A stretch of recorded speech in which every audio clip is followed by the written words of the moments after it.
Mayroon ditong wine, matagal na, galing sa kabilang bahay. Try nating inumin, 'di naman ako makalabas ng bahay dahil maulan.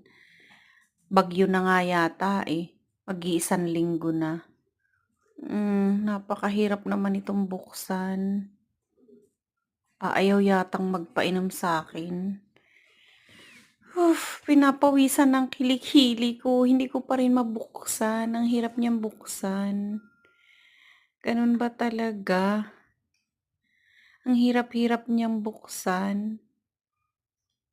Ayaw magpainom.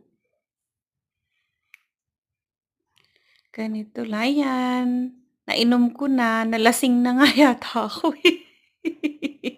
Enjoy lang ang buhay. Eto na, hindi pala siya expire. Nakakalasing din kahit paano. Hello, hi.